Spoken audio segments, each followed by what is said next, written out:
فرزند زہرا یہ حالات برے ہیں۔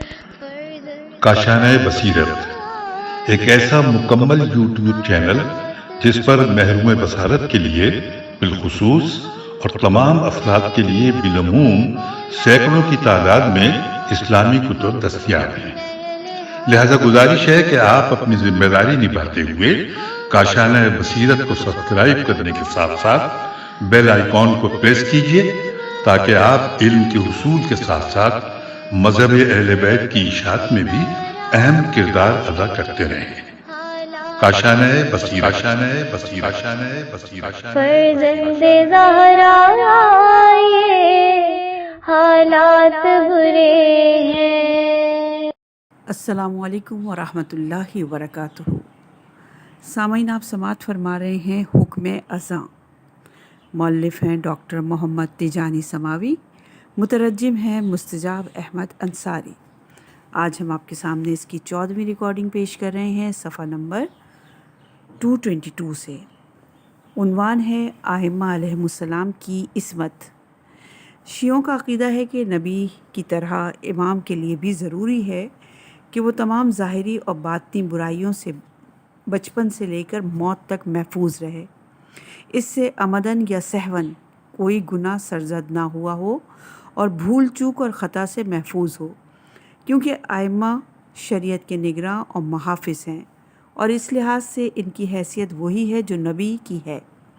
جس دلیل کی روح سے ہمارے لیے انبیاء کے معصوم ہونے کا اعتقاد ضروری ہے، اسی دلیل کی روح سے ہمارے لیے ائمہ علیہم السلام کے معصوم ہونے کا عقیدہ بھی ضروری ہے۔ اس معاملے میں دونوں میں کوئی فرق نہیں۔ اور یہ روایت جو ہے شیخ محمد رضا مظفر کی کتاب عقائد الامامیہ صفحہ نمبر 67 میں ہے، اور یہ کتاب جامع تعلیمات اسلامی نے مکتب تشیع کے نام سے شائع کی تھی۔ یہ عصمت کے بارے میں شیعوں کی رائے ہے، لیکن کیا اس میں کوئی ایسی بات ہے جو قرآن و سنت کے منافی ہو یا عقلاً محال ہو، یا جس سے اسلام پر حرف آتا ہو اور اس کے شایع نشان نہ ہو، یا جس سے کسی نبی یا امام کی قدر و منزلت میں فرق آتا ہو؟ ہرگز نہیں، بلکہ اس عقیدے سے تو کتاب و سنت کی تائید ہوتی ہے۔ یہ عقیدہ عقل سلیم کے عین مطابق ہے، اور اس سے نبی اور امام کی شان میں اضافہ ہوتا ہے۔ احمقانہ اور غلط بات تو یہ ہے کہ یہ کہا جائے کہ نبی غلطی کرتا ہے اور اس کی اصلاح دوسرے لوگ کرتے ہیں۔ عنوان ہے عصمت ازروع قرآن، صفحہ نمبر ہے 223۔ اللہ تعالیٰ کا ارشاد ہے سورہ احزاب کی آیت نمبر 33، انما یرید اللہ لیذھب عنکم الرجس اہل البیت ویطہرکم تطہیرا۔ اللہ تو بس یہ چاہتا ہے کہ اے اہل بیت تم سے رجس کو دور رکھے اور تمہیں خوب پاک و پاکیزہ رکھے۔ اگر رجس سے دور رکھنے کے معنی سب برائیوں گناہوں سے حفاظت ہے تو کیا اس کا مطلب عصمت نہیں؟ ورنہ پھر اس کا مطلب اور کیا ہے؟ اللہ تعالیٰ ارشاد فرماتا ہے سورہ اعراف کی آیت نمبر 201 میں، جو لوگ متقی ہیں جب انہیں کوئی شیطانی خیال ستاتا ہے تو وہ اللہ کو یاد کرتے ہیں، جس سے انہیں یکایک صحیح راستہ سجھائی دینے لگتا ہے۔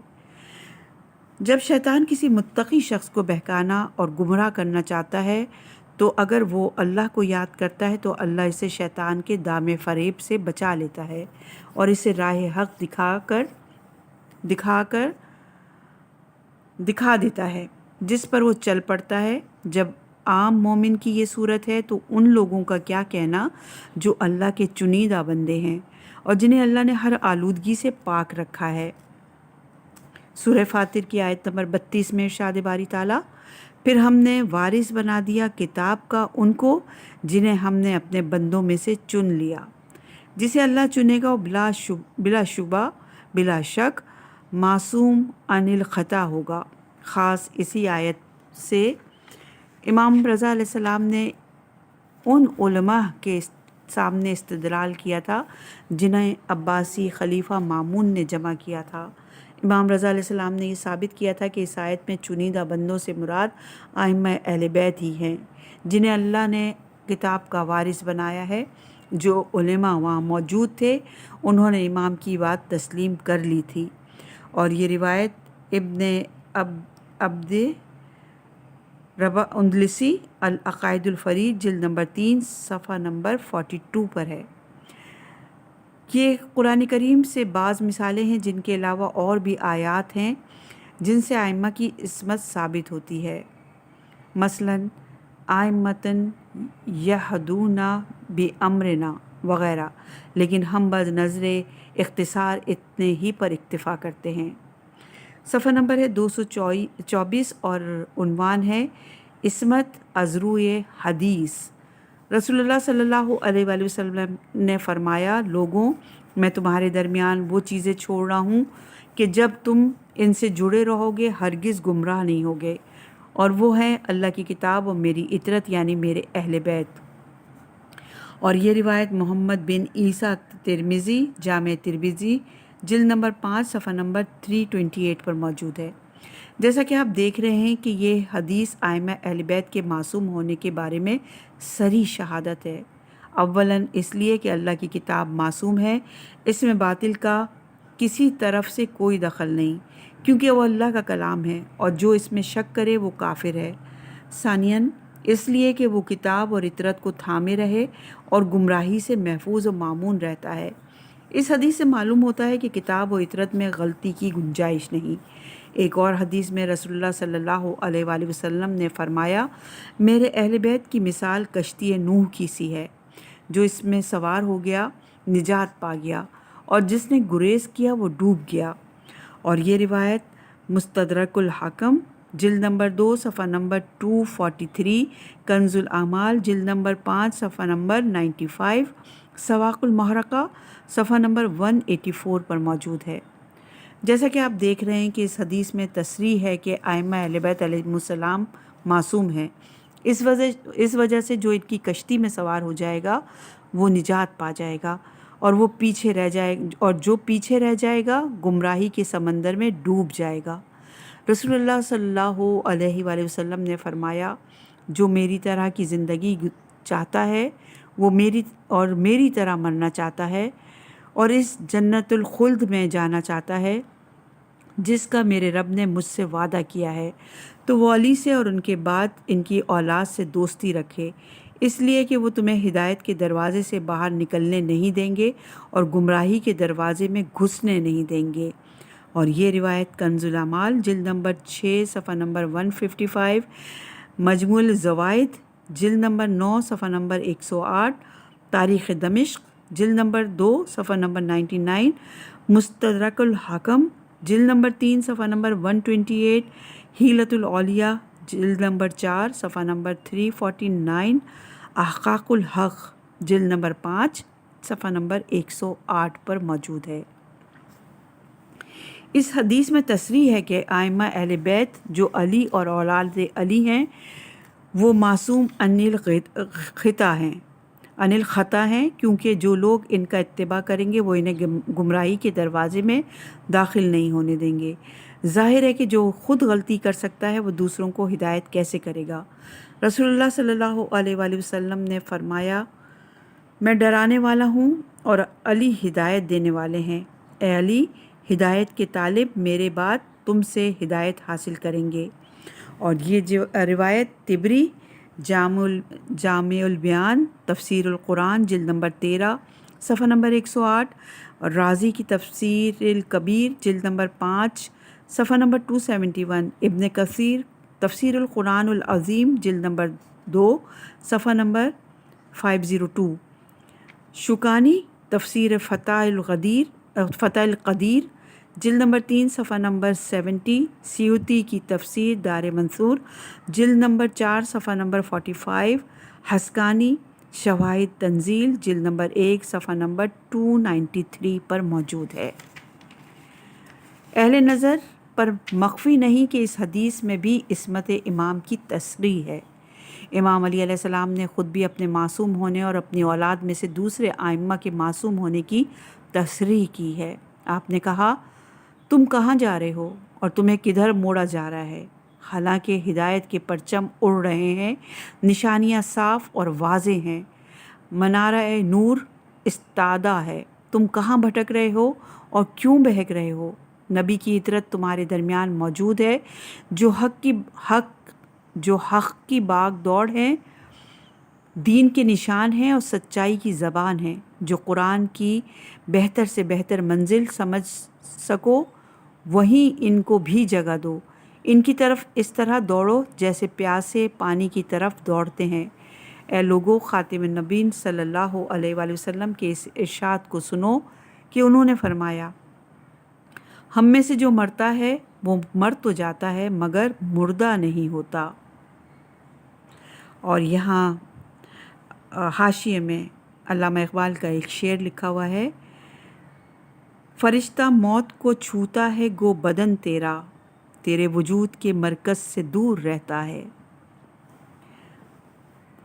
ہم میں سے جو بظاہر مر کر بوسیدہ ہو جاتا ہے وہ در حقیقت کبھی بوسیدہ نہیں ہوتا۔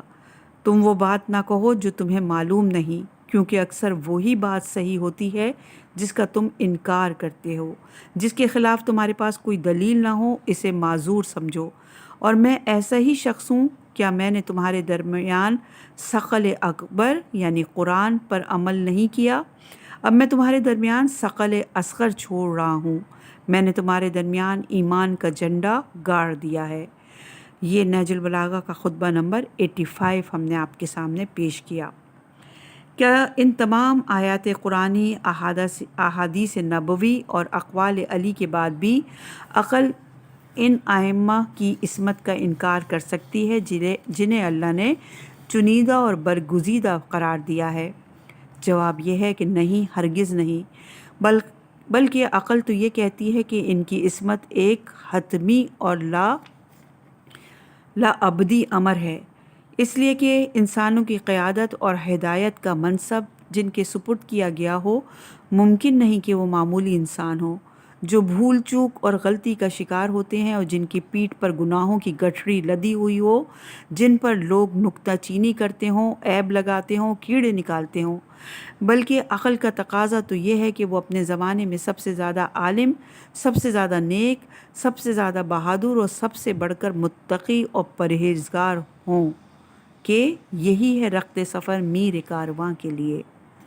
یہی وہ صفات ہیں جن سے قائد کی شان بڑھتی ہے، لوگوں کی نگاہ میں ان کی عزت اور عظمت میں اضافہ ہوتا ہے، سب اس کا احترام کرتے ہیں اور پھر دل و جان سے کسی ہچکچاہٹ اور خوشامد کے بغیر اس کی اطاعت کرنے لگتے ہیں۔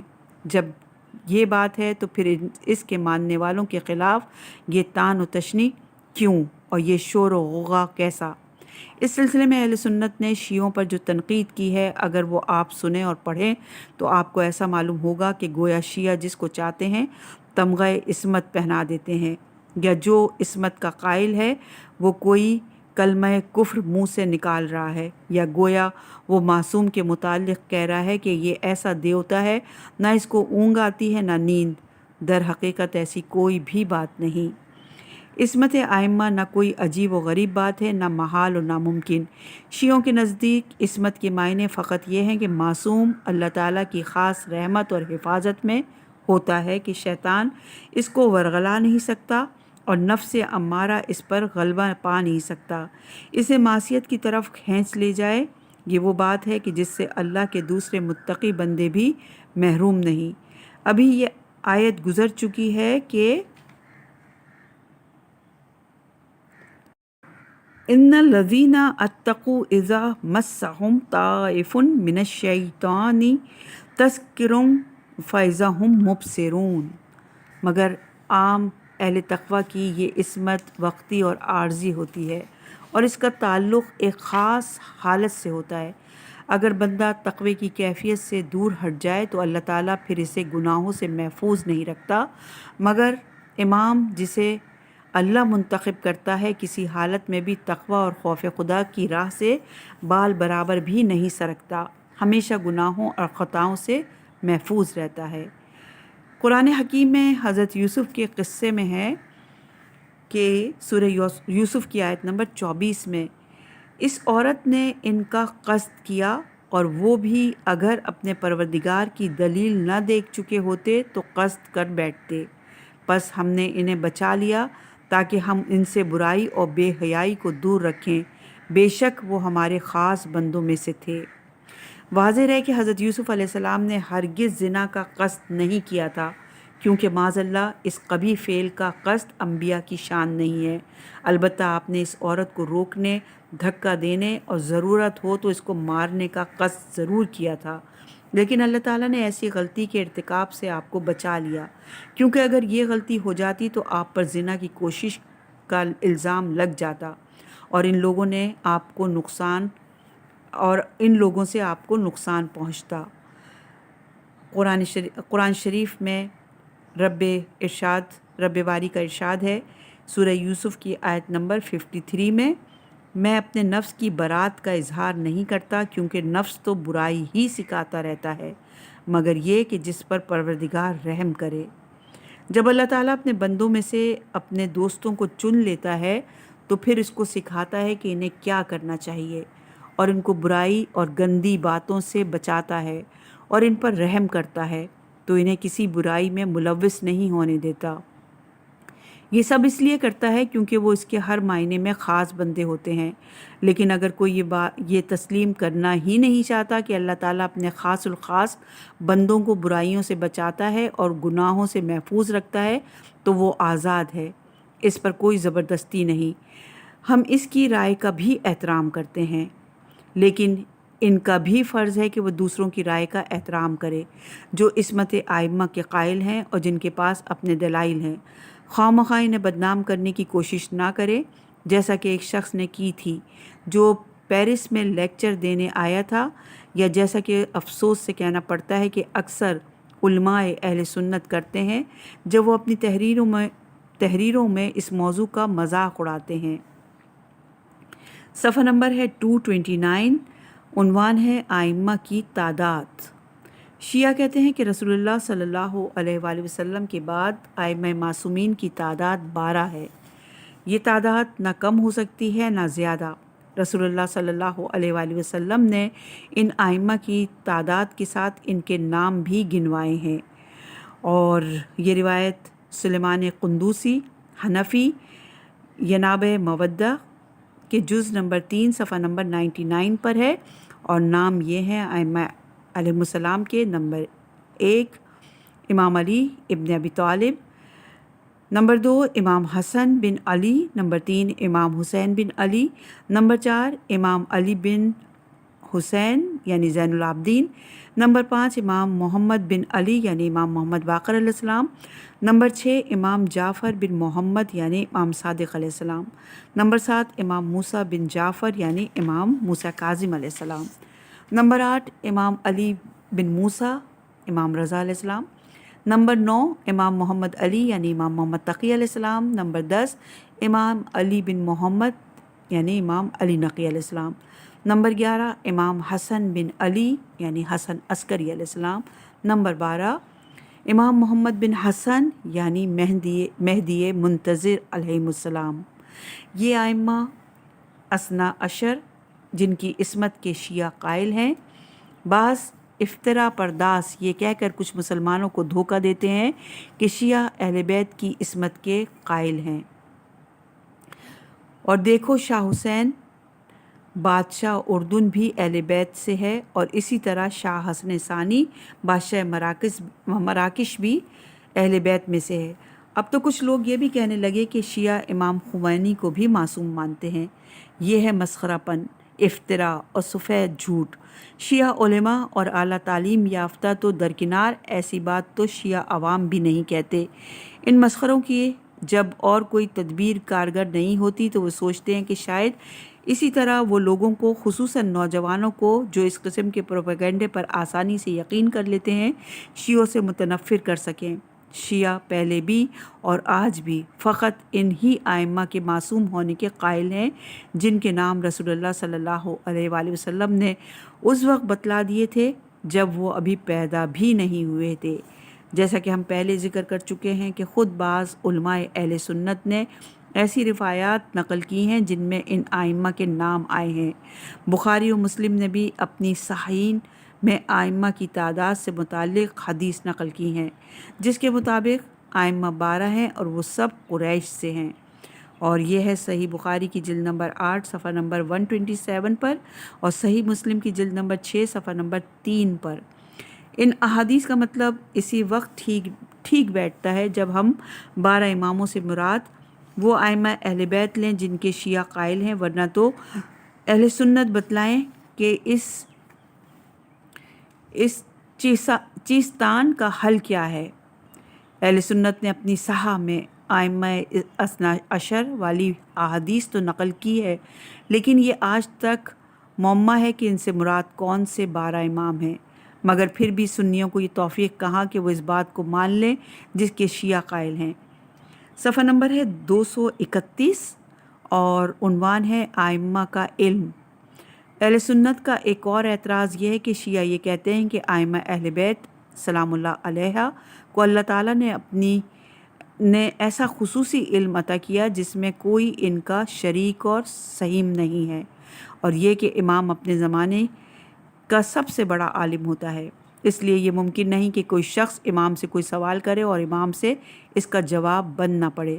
تو کیا شیعوں کے پاس اس کی کوئی دلیل ہے؟ ہم حسب معمول اپنی اس بحث کا آغاز بھی قرآن کریم کی اس آیت سے کرتے ہیں کہ ثم اورثنا الکتاب الذین اصطفینا من عبادنا، پھر ہم نے اپنے بندوں میں سے ان کو کتاب کا وارث بنایا جن کو ہم نے چن لیا۔ اس آیت سے واضح طور پر معلوم ہوتا ہے کہ اللہ سبحانہ و تعالیٰ نے اپنے کچھ بندوں کو چن لیا ہے اور انہیں کتاب کا وارث بنا دیا ہے۔ کیا ہم معلوم کر سکتے ہیں کہ یہ چنیدہ بندے کون ہیں؟ ہم پہلے کہہ چکے ہیں کہ امام علی رضا علیہ السلام نے اس آیت سے استدلال کرتے ہوئے کہا تھا کہ یہ آیت آئمہ اہل بیت کے بارے میں نازل ہوئی ہے۔ یہ اس موقع کی بات ہے جب مامون نے 40 مشہور قاضیوں کو جمع کیا تھا، اور ان میں سے ہر قاضی نے 40 سوال امام سامن سے کیے تھے۔ امام نے ان سب سوالوں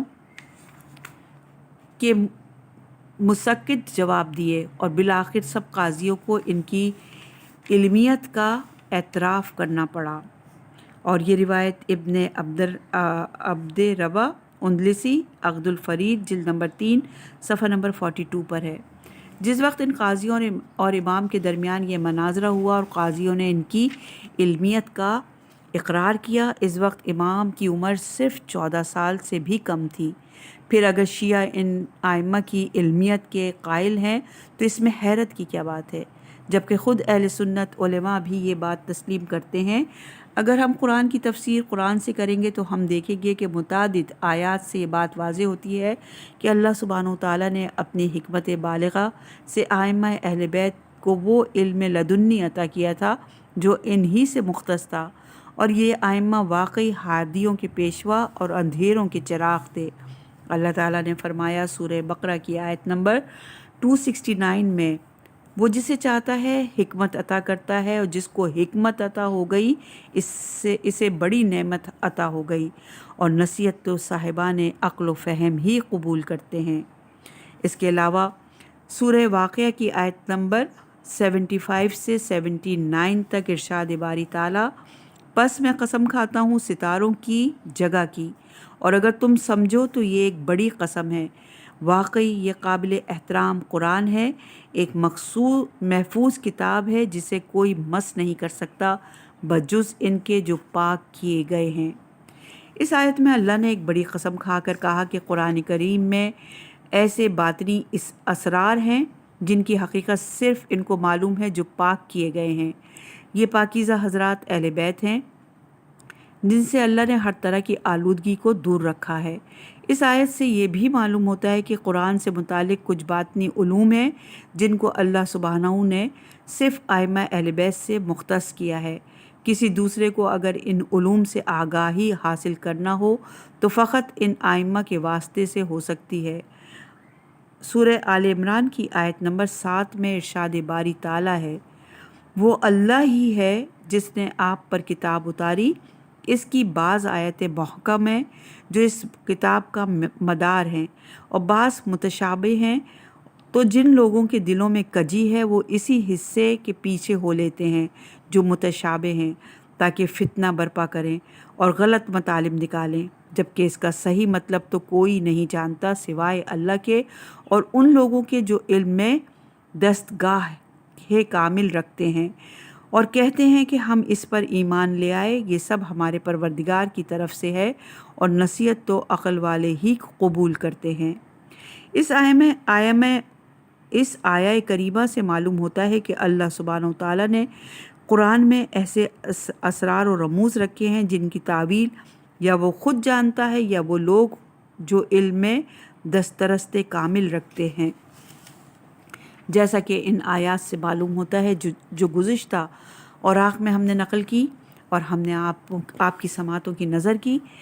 علم میں دستگاہ کامل رکھنے والے یعنی راسخون فی العلم سے مراد اہل بیت رسول صلی اللہ علیہ وآلہ وسلم ہیں۔ اسی حقیقت کی طرف اشارہ کرتے ہوئے رسول اللہ صلی اللہ علیہ وآلہ وسلم نے فرمایا ہے، ان سے آگے نہ بڑھو ورنہ ہلاک ہو جاؤ گے، اور ان سے پیچھے نہ رہو ورنہ گمراہ ہو جاؤ گے، اور انہیں پڑھانے کی کوشش نہ کرو کہ یہ تم سے زیادہ جانتے ہیں۔ اور یہ روایت ہے سواق المحرقہ صفحہ نمبر 148، در منصور جلد نمبر 2 صفحہ نمبر 60، کنز الاعمال جلد نمبر 1 صفحہ نمبر 168، اسد الغابہ فی معرفت الصحابہ جلد نمبر 3 صفحہ نمبر 137 پر موجود ہے۔ امام علیہ السلام نے خود بھی کہا تھا، کہاں ہیں وہ جو یہ جھوٹا دعویٰ کرتے ہیں کہ راسخون فی العلم ہم نہیں، وہ ہیں۔ وہ ہماری حفاظت اس لیے کرتے ہیں کہ اللہ نے ہمیں اونچا درجہ دیا ہے اور ان کو ادنا درجہ۔ ہمیں اللہ نے منصب امامت دیا اور ان کو محروم رکھا، ہمیں زمرہ خواص میں داخل کیا اور ان کو باہر نکال دیا۔ ہم ہی ہیں جن سے ہدایت طلب کی جا سکتی ہے اور جن سے بے بصیرتی دور کرنے کے لیے روشنی مانگی جا سکتی ہے۔ بلا شبہ ائمہ قریش میں سے ہوں گے جو اسی قبیلے کی ایک شاخ بنی ہاشم کی کشت زار سے ابھریں گے۔ نہ امامت کسی کو زیب دیتی ہے اور نہ کوئی اس کا اہل ہو سکتا ہے۔ یہ نہج البلاغہ کا خطبہ نمبر 142 ہم نے آپ کی سماعت کی نظر کیا۔ اگر ائمہ اہل بیت راسخون فی العلم نہیں تو پھر کون ہے؟ میرا تو یہ عقیدہ ہے کہ امت میں سے آج تک ان سے بڑھ کر عالم ہونے کا دعویٰ کسی نے نہیں کیا۔ ارشاد باری تعالیٰ ہے، اگر تم نہیں جانتے تو جان لو، اگر تم نہیں جانتے تو جاننے والوں سے پوچھ لو۔ یہ آیت بھی اہل بیت کی شان میں نازل ہوئی تھی، اور یہ روایت ہے تفسیر طبری جلد نمبر 4 صفحہ نمبر 134، تفسیر ابن کثیر جلد نمبر 2 صفحہ نمبر 570، تفسیر قرطبی جلد نمبر 11 صفحہ نمبر 272 میں موجود ہے۔ اس آیت سے معلوم ہوتا ہے کہ رسول اللہ کی وفات کے بعد امت کے لیے ضروری ہے کہ وہ حقائق معلوم کرنے کے لیے اہل بیت سے رجوع کرے۔ چنانچہ صحابہ کو جب کوئی بات مشکل معلوم ہوتی تھی وہ اس کی وضاحت کے لیے امام علیہ السلام سے رجوع کرتے تھے۔ اسی طرح عوام مدتوں ائمہ اہل بیت علیہ السلام سے حلال و حرام معلوم کرنے کے لیے رجوع کرتے رہے اور ان کے علوم اور معارف کے چشموں سے فیضیاب ہوتے رہے۔ ابو حنیفہ کہا کرتے تھے کہ اگر وہ 2 سال نہ ہوتے تو نعمان ہلاک ہو گیا ہوتا، اور یہ روایت شبلی نعمانی کی سیرت نعمان میں موجود ہے۔ یہ ان 2 سالوں کی طرف اشارہ تھا جن کے دوران میں انہوں نے امام جعفر صادق علیہ السلام سے تعلیم حاصل کی تھی۔ امام مالک کہتے تھے کہ علم و فضل، عبادت اور زہد و تقوی کے لحاظ سے جعفر صادق علیہ السلام سے بہتر کوئی شخص نہ کسی آنکھ نے دیکھا، نہ کسی کان نے سنا، اور نہ کسی کے تصور میں آیا۔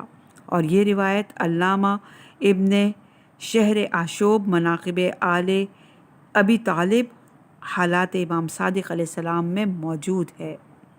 جب ائمہ اہل سنت کے اعتراف کے بموجب یہ صورت ہو تو ان تمام دلائل کے باوجود شیعوں پر طعن و تشنع کیوں؟ جب اسلامی تاریخ سے ثابت ہے کہ ائمہ اہل بیت اپنے زمانے میں علم میں سب سے برتر تھے تو پھر اس میں حیرت کی کیا بات ہے؟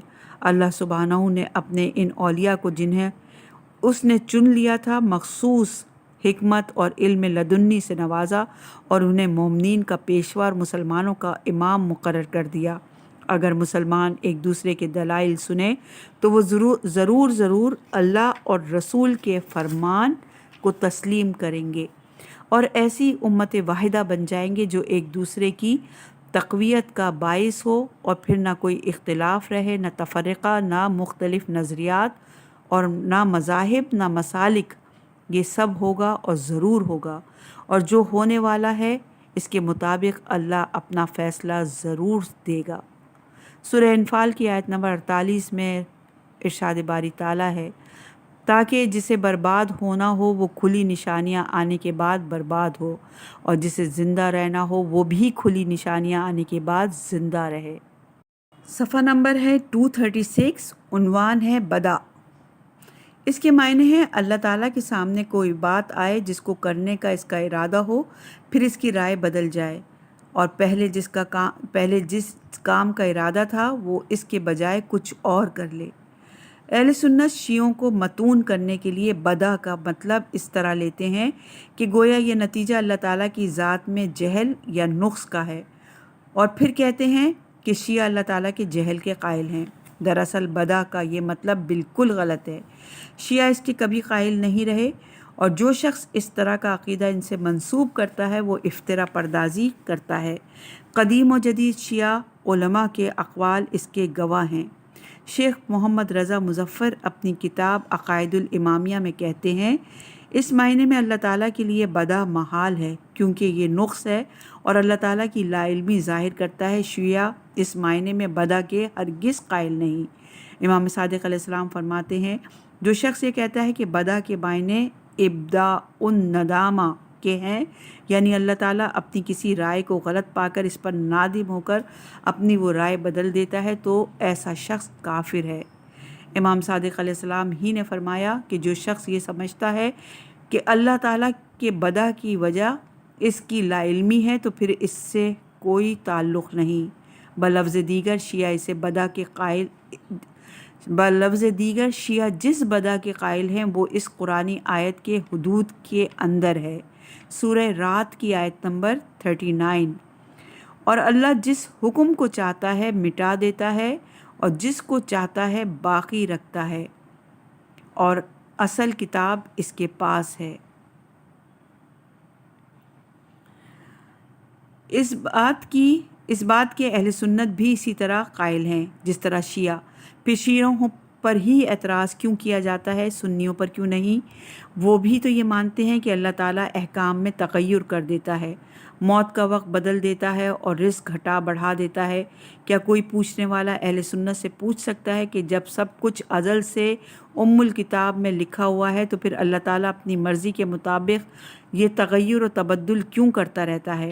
ابن مردویہ اور ابن عساکر نے علی علیہ السلام سے روایت کی ہے کہ حضرت علی علیہ السلام نے رسول خدا صلی اللہ علیہ وآلہ وسلم سے یا محول اللہ ما یشاء یثبت و عندہ الکتاب کے بارے میں دریافت کیا، یعنی اللہ جس حکم کو چاہتا ہے مٹا دیتا ہے اور جس کو چاہتا ہے باقی رکھتا ہے، اور اصل کتاب اس کے پاس ہے۔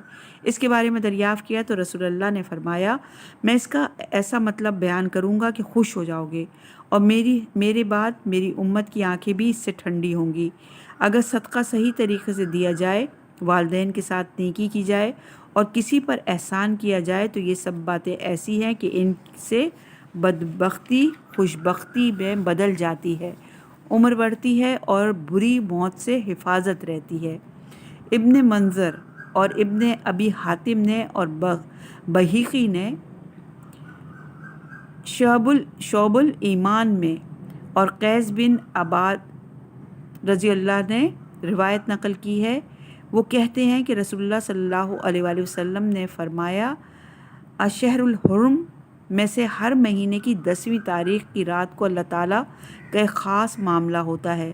رجب کی 10ویں تاریخ کو اللہ تعالیٰ جو چاہتا ہے مٹا دیتا ہے اور جو چاہتا ہے باقی رکھتا ہے۔ عبد بن حمید ابن جدیر اور ابن منظر نے عمر بن خطاب سے روایت بیان کی کہ عمر بن خطاب بیت اللہ کا طواف کر رہے تھے اور کہتے جاتے تھے کہ یا الہی، اگر تو نے میرے قسمت میں کوئی برائی یا گناہ لکھا ہو تو اسے مٹا دے اور ایسی سعادت اور مغفرت سے بدل دے، کیونکہ تو جو چاہتا ہے مٹا دیتا ہے، جو چاہتا ہے باقی رکھتا ہے، اور تیرے ہی پاس الکتاب ہے۔ اور یہ روایت سیوطی در منصور جلد نمبر 4 صفحہ نمبر 221 پر موجود ہے۔ بخاری نے اپنی صحیح میں ایک عجیب و غریب قصہ بیان کیا ہے۔ معراج النبی کے دوران اپنے پروردگار سے ملاقات کا واقعہ بیان کرتے ہوئے رسول اللہ صلی اللہ علیہ وآلہ وسلم فرماتے ہیں، اس کے بعد مجھ پر 50 نمازیں فرض کر دی گئیں۔ میں چلتا ہوا موسیٰ کے پاس آیا۔ انہوں نے پوچھا کیا گزری؟ میں نے کہا مجھ پر 50 نمازیں فرض کر دی گئی ہیں۔ موسیٰ نے کہا مجھے لوگوں کی حالت کا آپ سے زیادہ علم ہے۔ مجھے بنی اسرائیل کو قابو میں لانے میں بڑی محنت دشواری کا سامنا کرنا پڑا۔ مناسب یہ ہے کہ آپ اپنے پروردگار کے پاس دوبارہ جائیے اور اس سے کچھ تخفیف کی درخواست کیجیے۔ چنانچہ میں واپس جا کر تخفیف کی درخواست کی۔ اللہ تعالیٰ نے 40 نمازیں کر دی۔ پھر موسیٰ کے پاس پہنچا تو انہوں نے پھر وہی بات کہی۔ میں نے واپس جا کر پھر درخواست کی۔ اللہ نے 30 نمازیں کر دیں۔ پھر یہی کچھ ہوا۔ پھر 20 ہو گئیں، پھر 10 ہو گئیں۔ میں موسیٰ کے پاس گیا تو انہوں نے پھر وہی بات کہی۔ اب کہ 5 ہو گئیں۔ پھر موسیٰ کے پاس پہنچا تو انہوں نے پوچھا کیا کیا؟ میں نے کہا اللہ تعالیٰ نے 5 نمازیں کر دیں۔ موسیٰ نے پھر وہی بات کہی۔ اس مرتبہ جو میں نے سلام کیا تو آواز آئی، اب میں نے اپنے فریضے کے بارے میں پختہ حکم دے دیا ہے۔ میں نے اپنے بندوں کا بوجھ کم کر دیا ہے اور میں ہر نیکی کا 10 گنا اجر دوں گا۔ اور یہ روایت صحیح بخاری کی جلد نمبر 4 صفحہ نمبر 78 کتاب بدء الخلق باب ذکر الملائکہ میں درج ہے۔ بخاری ہی میں ایک اور روایت ہے۔ اس میں ہے کہ کئی مرتبہ کی مراجعت کے بعد جب 5 نمازیں فرض رہ گئیں تو حضرت موسیٰ نے رسول اللہ صلی اللہ علیہ وآلہ وسلم سے ایک بار پھر مراجعت کرنے کے لیے کہا اور یہ بھی کہا کہ آپ کی امت 5 نمازوں کی بھی طاقت نہیں رکھتی، لیکن رسول اکرم صلی اللہ علیہ وآلہ وسلم نے فرمایا اب مجھے اپنے رب سے کہتے ہوئے شرم آتی ہے۔ اور یہ روایت صحیح بخاری کی جلد نمبر 4 صفحہ نمبر 250 باب المعراج، صحیح مسلم جلد نمبر 1 صفحہ نمبر 101 باب الاسراء رسول اللہ و فرض صلات میں موجود ہے۔ جی ہاں، پڑھیے اور علماء اہل سنت کے ان عقائد پر سر دھنیے۔ اس پر بھی وہ ائمہ اہل بیت کے پیروکار شیعوں پر اس لیے اعتراض کرتے ہیں کہ وہ بدع کے قائل ہیں۔ اس قصے میں اہل سنت کا عقیدہ یہ ہے کہ اللہ تعالیٰ نے محمد صلی اللہ علیہ وآلہ وسلم اور امت محمدیہ پر اول 50 نمازیں فرض کی تھیں، پھر محمد صلی اللہ علیہ وآلہ وسلم کی مراجعت کرنے پر اسے یہ مناسب معلوم ہوا کہ نمازوں کی تعداد 40 کر دے، پھر دوسری دفعہ مراجعت کرنے پر مناسب معلوم ہوا کہ نمازوں کی تعداد 30 کر دے، پھر تیسری دفعہ مراجعت کرنے پر یہ مناسب معلوم ہوا کہ تعداد کو گھٹا کر 20 کر دے، پھر چوتھی دفعہ مراجعت کرنے پر مناسب معلوم ہوا کہ 10 کر دے، 5ویں دفعہ مراجعت کرنے پر معلوم ہوا مناسب ہوا کہ 5 کر دے۔ اور کون جانتا ہے کہ اگر محمد صلی اللہ علیہ وآلہ وسلم سے اپنے رب سے شرما نہ جاتے تو یہ تعداد 1 ہی کر دیتا یا بالکل صاف کر دیتا۔ استغفر اللہ، کیسی شرمناک بات ہے۔ میرا اعتراض اس پر نہیں کہ اس قصے میں بدع کیوں ہے، نہیں، بالکل نہیں۔ ہم پہلے اہل سنت کا یہ عقیدہ بیان کر چکے ہیں کہ وہ والدین سے حسن سلوک، صدقات اور دوسروں کے ساتھ بھلائی اور احسان سے بدبختی نیک بختی میں بدل جاتی ہے، عمر میں اضافہ ہو جاتا ہے اور برے طریقے سے موت سے حفاظت ہو جاتی ہے۔ ظاہر ہے یہ عقیدہ اسلامی اصولوں اور قرآن کی روح کے عین مطابق ہے۔ قرآن میں ہے کہ اللہ تعالیٰ کسی قوم کی حالت اس وقت تک نہیں بدلتا جب تک وہ لوگ خود اپنی حالت نہ بدلیں۔ اگر ہمارا سب کا یعنی شیعہ اور سنی دونوں کا یہ عقیدہ نہ ہوتا کہ اللہ تعالیٰ تغیر و تبدل کرتا رہتا ہے تو ہماری یہ نمازیں اور دعائیں سب بیکار تھیں، ان کا نہ کوئی فائدہ تھا اور نہ کوئی مقصد۔ ہم سب اس کے قائل ہیں کہ اللہ تعالیٰ احکام تبدیل کرتا ہے، اسی لیے ہر نبی کی شریعت جدا ہے، بلکہ خود ہمارے نبی کی شریعت میں بھی ناسخ اور منسوخ کا سلسلہ رہا ہے۔ ایسی صورت میں بدع کا عقیدہ نہ کفر ہے، نہ دین سے بغاوت ہے۔ اہل سنت کو کوئی حق نہیں کہ اس عقیدے کی وجہ سے شیعوں کو طعنے دے، اسی طرح شیعوں کو بھی حق نہیں کہ اہل سنت پر اعتراض کرے۔ لیکن مجھے ان قصے میں اور ان تفصیلوں میں ضرور اعتراض ہے، یعنی محمد صلی اللہ علیہ وآلہ وسلم کی نماز کے بارے میں اپنے پروردگار سے سودے بازی پر، کیونکہ اس میں اللہ جل شانہ کی طرف جہل کی نسبت لازم آتی ہے اور تاریخ بشریت کے سب سے بڑے انسان یعنی ہمارے نبی محمد صلی اللہ علیہ وآلہ وسلم کی شخصیت کی توہین ہوتی ہے۔ اس روایت میں جناب موسیٰ حضرت محمد صلی اللہ علیہ وآلہ وسلم سے کہتے ہیں کہ میں لوگوں کے حالات و مزاج سے تمہاری نسبت زیادہ واقف ہوں۔ اس کا مطلب یہ ہوا کہ موسیٰ زیادہ افضل ہیں۔ اگر وہ نہ ہوتے تو امت محمدیہ کی عبادت کے بوجھ میں تخفیف نہ ہوتی۔ میری سمجھ میں نہیں آتا کہ حضرت موسیٰ کو کیسے معلوم ہوا کہ امت محمدیہ 5 نمازوں کا بھی بوجھ برداشت نہیں کر سکے گی، جبکہ خود اللہ تعالیٰ کو یہ بات معلوم نہیں تھی، کیونکہ اس نے ناقابل برداشت عبادت کا بوجھ اپنے بندوں پر ڈال دیا تھا اور 50 نمازیں ان پر فرض کر دی تھی۔ میرے بھائی ذرا تصور کیجئے 50 نمازیں ایک دن میں کیسے ادا کی جا سکتی ہیں؟ ایسا ہوا تو پھر نہ کوئی مشغلہ ہوگا اور نہ کوئی کام، نہ تعلیم، نہ کمائی، نہ کوشش، نہ ذمہ داری۔ سب آدمی فرشتے بن جائیں گے جن کا کام صرف نمازیں پڑھنا اور عبادت کرنا ہوگا۔ آپ معمولی حساب لگائیں تو آپ کو معلوم ہو جائے گا کہ یہ روایت صحیح نہیں ہو سکتی۔ اگر ایک نماز میں 10 منٹ بھی لگیں اور یہ ایک باجماعت نماز کے وقت کا معقول اندازہ ہے تو 10 منٹ کو 50 سے ضرب دے لیجئے تو اس کا مطلب یہ ہوا کہ 50 نمازیں ادا کرنے میں تقریباً 10 گھنٹے لگیں گے۔ اب یا تو آپ اس افتراض پر صبر کریں یا اس دین کا ہی انکار کر دیں جو اپنے ماننے والوں پر ناقابل برداشت بوجھ ڈالتا ہے۔ ہو سکتا ہے یہودیوں اور عیسائیوں کے پاس حضرت موسیٰ اور حضرت عیسیٰ کے خلاف سرکشی کی کوئی قابل قبول وجہ ہو، لیکن اب تو محمد صلی اللہ علیہ وآلہ وسلم نے ان کا بوجھ اتار دیا ہے اور ان کی سب زنجیریں کاٹ دی ہیں۔ اب محمد صلی اللہ علیہ وآلہ وسلم کا اتباع نہ کرنے کا ان کے پاس کیا بہانہ ہے؟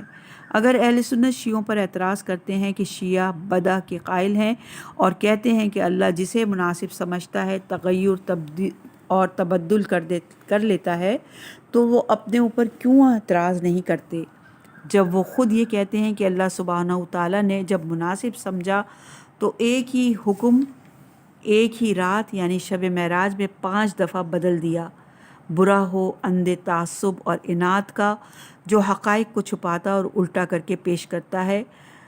تعصب اپنے مخالف پر حملہ کرنے کے لیے صاف اور واضح امور کا انکار کر گزرتا ہے اور بات بے بات مخالف پر اعتراض کرتا ہے، اس کے خلاف افواہیں پھیلاتا ہے اور ذرا سی بات کا بتنگڑ بنا دیتا ہے، جبکہ خود بہت زیادہ قابل اعتراض باتیں کہتا ہے۔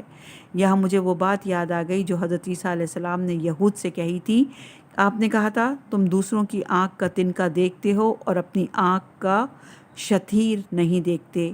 ایک مثال یہ بھی ہے کہ بیماری تو اسے تھی مگر وہ مجھ سے کہہ کر یہ بیماری تمہیں ہے خود کھسک گئی۔ شاید کوئی یہ کہے کہ اہل سنت کے یہاں بدع کا لفظ نہیں آیا، گو اس کے معنی تو حکم بدلنے ہی کے ہیں، لیکن پھر بھی بدل اللہ کے الفاظ اہل سنت کے یہاں نہیں۔ میں اکثر دلیل کے طور پر بدع اہل سنت کے یہاں بھی ہے معراج کا قصہ پیش کرتا تھا۔ اس پر بعض لوگوں نے اعتراض کیا اس میں بدع کا لفظ نہیں، لیکن بعد میں جب میں نے انہیں صحیح بخاری کی ایک روایت دکھائی جس میں صراحت کے ساتھ بدع کا لفظ ہے، اس میں کسی شک کی گنجائش بھی نہیں، تو وہ مان گئے۔ بروایت بخاری نے ابو ہریرہ سے روایت کی ہے کہ رسول اللہ صلی اللہ علیہ وآلہ وسلم نے فرمایا بنی اسرائیل میں 3 آدمی تھے، ایک کے جسم پر برس کے سفید داغ تھے، دوسرا نابینا تھا اور تیسرا گنجا تھا۔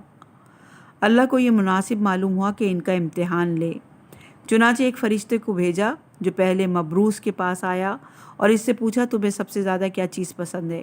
اس نے کہا صاف ستھری جلد اور اچھا رنگ، کیونکہ لوگ مجھ سے گھن کھاتے ہیں۔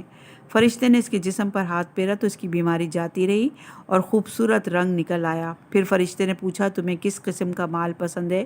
اس نے کہا اونٹ۔ فرشتے نے اسے ایک 10 مہینے کی گیا بھگن اونٹنی دے دی۔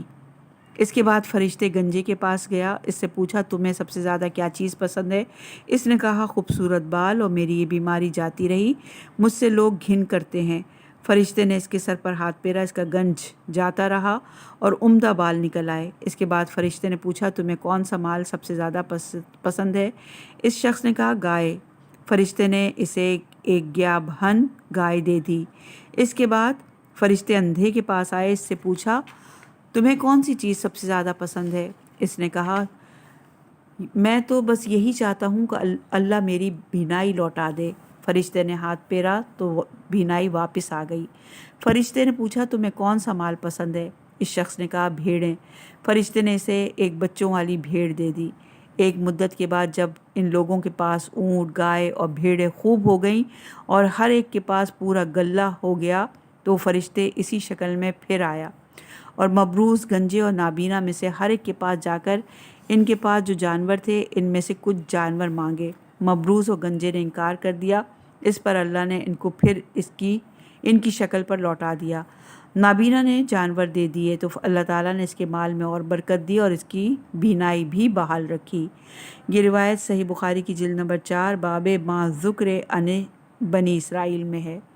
اس لیے میں اپنے بھائیوں کو یہ ارشاد ربانی یاد دلاتا ہوں، سورہ حجرات کی آیت نمبر 11، اے ایمان والو، نہ مرد مردوں کا مذاق اڑائیں، نہ کیا عجب کہ وہ ان سے بہتر ہوں، اور نہ عورتیں عورتوں کا، کیا عجب کہ وہ ان سے بہتر ہوں، اور نہ ایک دوسرے کو طعنہ دو اور نہ ایک دوسرے کا نام رکھو، ایمان کے بعد گناہ کا نام ہی برا ہے، اور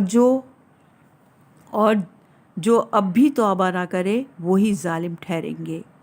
میری دلی خواہش ہے کہ کاش مسلمانوں کو عقل آ جائے، وہ تعصب کو چھوڑ دیں اور دشمن کے مقابلے میں بھی جذبات سے کام نہ لیں، تاکہ ہر بحث میں فیصلہ جذبات کے بجائے عقل سے ہو۔ مسلمانوں کو چاہیے کہ بحث و جدال میں قرآن کریم کا اسلوب اختیار کریں۔ اللہ تعالیٰ نے اپنے رسول پر وحی نازل کی تھی کہ وہ اپنے مخالفین سے کہہ دے کہ سورہ سبا کی آیت نمبر 24 میں کہہ دیجئے یا ہم راہ راست پر ہیں یا تم، اسی طرح یا ہم گمراہی میں ہیں یا تم۔ یہ کہہ کر رسول اللہ صلی اللہ علیہ وآلہ وسلم نے مشرکین کی قدر و منزلت بڑھا دی اور خود ان کی سطح پر آنا منظور کر لیا تاکہ مشرکین کے ساتھ انصاف ہو، اگر وہ سچے ہوں تو انہیں بھی اپنے دلائل پیش کرنے کا موقع مل سکے۔ اب ہمیں اپنا جائزہ لینا چاہیے کہ ہم ان اعلیٰ اخلاق پر کہاں تک عمل پیرا ہیں۔